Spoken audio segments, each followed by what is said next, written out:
For 20, 30, sometimes 40 years, late-blooming Black women are often treated like they missed their chance, when the truth is, they were building strength nobody could see.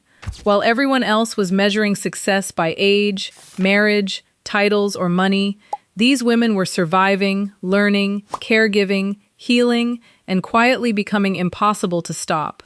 That is why people underestimate them. They mistake delayed visibility for a lack of ability. But when a late bloomer finally moves, she is not starting from zero. She is arriving with decades of wisdom. Stay with me, because the reason her breakthrough comes later may also be the reason it lasts longer. Where in America are you watching from? It is 11:47 at night, and the house is finally quiet. Your wig is resting on the mannequin head beside the dresser. The makeup you wore like diplomacy all day has been wiped away. Your shoulders have finally dropped, but your mind is still standing at attention. You open your phone for one harmless minute. A former coworker has been promoted again. A friend is holding the keys to a new house. Someone younger has launched the business you have been quietly planning for 6 years.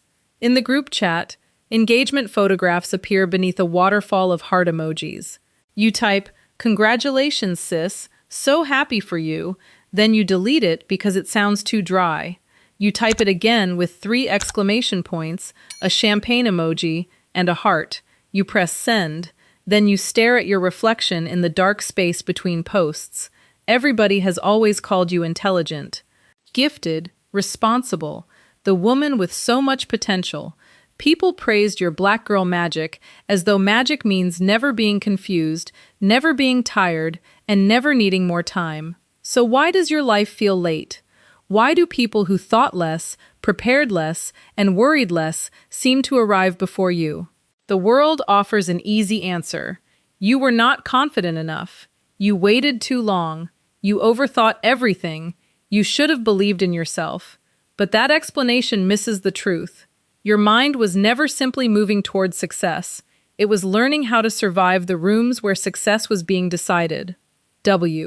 E.B. Du Bois described double consciousness as the experience of seeing yourself through your own eyes while also being forced to imagine how a racialized society sees you. For many Black women, that split awareness follows them into interviews, classrooms, conference rooms, relationships, and family gatherings. At 24, you sat across from 3 interviewers with your resume placed neatly in your lap. You had rehearsed every answer. You understood the role. You were qualified. But while another candidate could spend her full attention answering the question, your brain was working a second shift. Am I sounding confident, or will they call me aggressive? Is my voice professional enough? Am I smiling enough? Did they pause because they are impressed, or because I made them uncomfortable? Should I mention the discrimination I handled at my last job, or will they decide I am difficult? This is not a lack of intelligence. It is intelligence under surveillance. The energy required to monitor your tone, posture, hair, vocabulary, and emotional temperature is energy someone else gets to use for spontaneity. They appear naturally confident because they are allowed to be natural. You appear cautious because you learned that one unguarded moment can become a permanent description of your character. Later, a manager tells you, "You are very smart, but you need to speak up more." She does not understand that you have been speaking all day, just not always out loud. You have been reading the room, noticing who receives credit, watching which mistakes are forgiven, learning when a direct answer is called leadership, and when the same answer, coming from you, is called attitude. Black women professionals have described a workplace pattern sometimes called pet to threat. Early in your career, your intelligence may be treated as charming because you are young, helpful, and not yet powerful. You are praised as promising as long as your brilliance remains useful and non-disruptive. Then you become more skilled. You stop asking questions because you know the answers. You correct a bad assumption. You compete for authority instead of merely supporting it. Suddenly, the warmth changes. Feedback becomes vague. Confidence is recast as arrogance. The qualities they once celebrated begin to make people uncomfortable. This teaches a painful lesson. Being underestimated can feel safer than being fully seen. So you learn to arrive slowly. You gather more proof than anyone requested. You wait until your idea is almost impossible to criticize. From the outside, this looks like hesitation. From the inside, it is a nervous system performing risk management. And the training did not begin at work. It may have begun at a holiday table. You are passing the macaroni and cheese while two relatives speak politely through an old wound. Everyone else seems focused on dinner, but you hear the tension beneath the words. You notice your mother's jaw tighten. You notice the silence of the person who always absorbs the family's anger. You have always been able to read what is not being said. That sensitivity makes you compassionate, but it also makes decisions feel crowded. When you consider leaving a job, you imagine the loss of insurance, the judgment of relatives, the people who depend on you, and the younger version of yourself who promised never to be financially vulnerable again. When you consider leaving a relationship, you ask whether you are asking for too much, whether loneliness will be worse, and whether a strong Black woman is supposed to endure one more season. Older women in your family may not understand this exhaustion. Their love was often expressed through preparation for hardship. Keep your head down. Do not give them a reason. Work twice as hard. Never let them see you fall apart. Psychologists use the term Henryism to describe a high-effort coping style, meeting chronic barriers with relentless determination, self-control, and hard work. For generations of Black families, that determination was not motivational language. It was survival technology. Your mother may have survived by moving quickly through pain. Your grandmother may have survived by refusing to name it. So when you pause, go to therapy, reconsider a career, or admit that something is costing too much of your spirit, they may hear weakness where you are attempting repair. They may ask why you have not married yet, why you are still changing careers, or why you need another year before launching the thing you keep talking about. They do not always see that your delay is not emptiness. You are trying to build a life that does not require your disappearance. And that kind of life takes longer.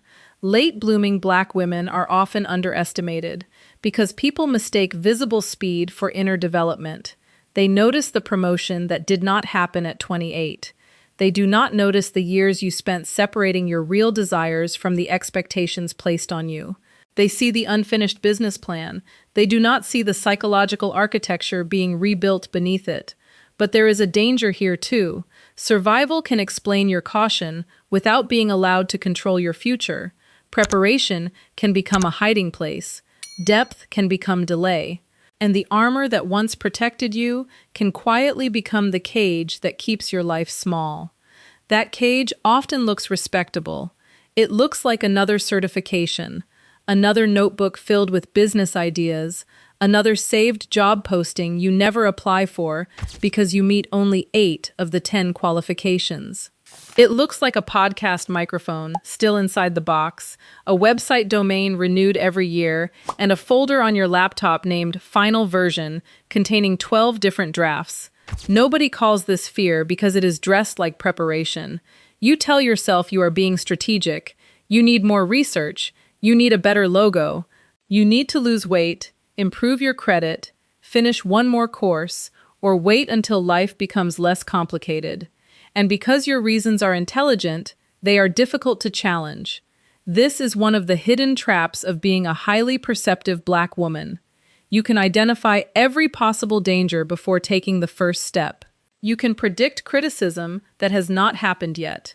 You can construct such a convincing argument for waiting that even you forget the argument was created by fear. Perfectionism is often described as ambition taken too far. But for many Black women, it is not simply a personality trait, it is protection.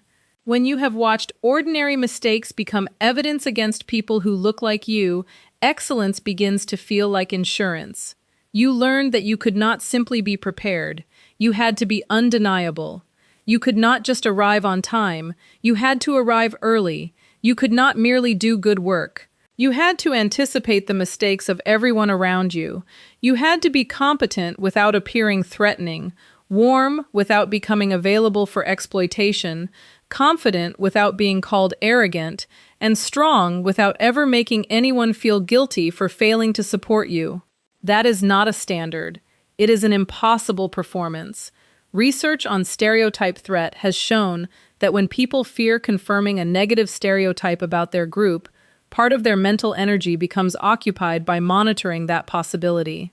The result can be more anxiety, greater self-consciousness, and reduced freedom to perform naturally. In everyday life, that may sound like this: I cannot fail publicly. I cannot be seen learning. I cannot launch something average. I cannot give them the satisfaction of saying I was not ready. So you wait until your work is perfect. But perfect never arrives. The truth is that some of the people moving ahead of you are not more talented. They are simply less emotionally attached to appearing flawless. They send the email with a typo. They apply while meeting half the qualifications. They speak before their idea is fully formed. They launch the business with an ugly logo and improve it after customers arrive. Meanwhile, you are standing backstage with a masterpiece nobody has seen. There comes a point when intelligence without risk becomes a sophisticated form of self-abandonment. You call it discernment, but sometimes it is avoidance. You call it high standards, but sometimes it is shame. You call it waiting for the right moment, but sometimes you are waiting for a moment when rejection will no longer hurt. That moment does not exist. Late bloomers do not transform because fear disappears. They transform because the cost of hiding eventually becomes greater than the cost of being seen. The turning point rarely looks dramatic. There is no perfect morning when you wake up fearless. No inspirational music begins playing in the background. Nobody arrives to certify that you are finally ready. It may happen on an ordinary Tuesday. You are sitting in another meeting, listening to someone present a weaker version of the idea you mentioned quietly 6 months ago. Everyone is nodding. Your manager calls it innovative, and something inside you gets tired. Not angry enough to explode, just tired enough to stop cooperating with your own erasure. So the next time you have an idea, you say it before editing it into something harmless.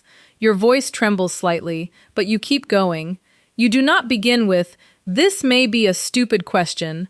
You do not say, "I am probably wrong, but..." You state what you see. For a few seconds, the room is silent. Then someone says, "That changes the entire way we should approach this." People begin writing.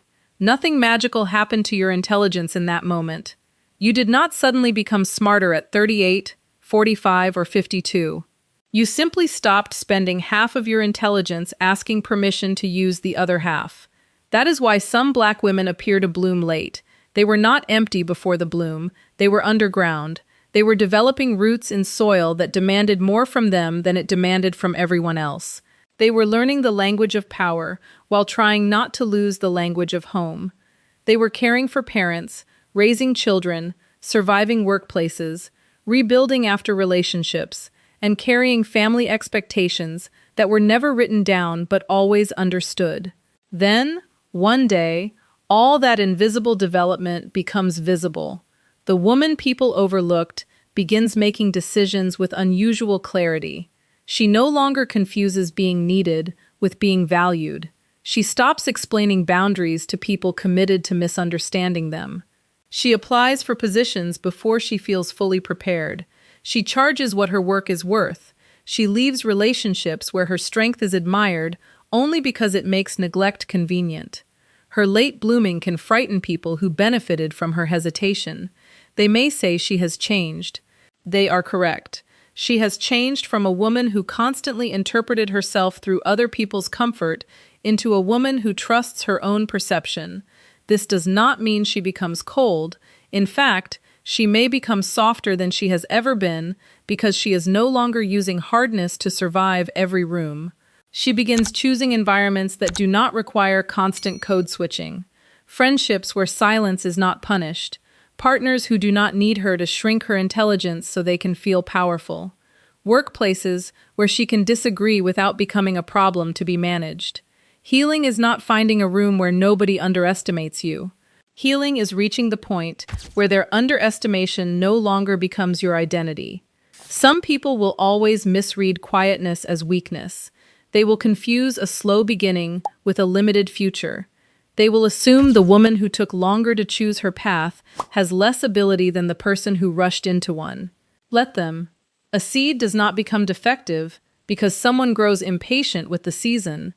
Your timeline may have been shaped by racism, responsibility, grief, perfectionism, financial pressure, or the exhausting labor of constantly translating yourself. Those forces are real, but they do not get to write the final chapter. You are allowed to begin before you feel certain.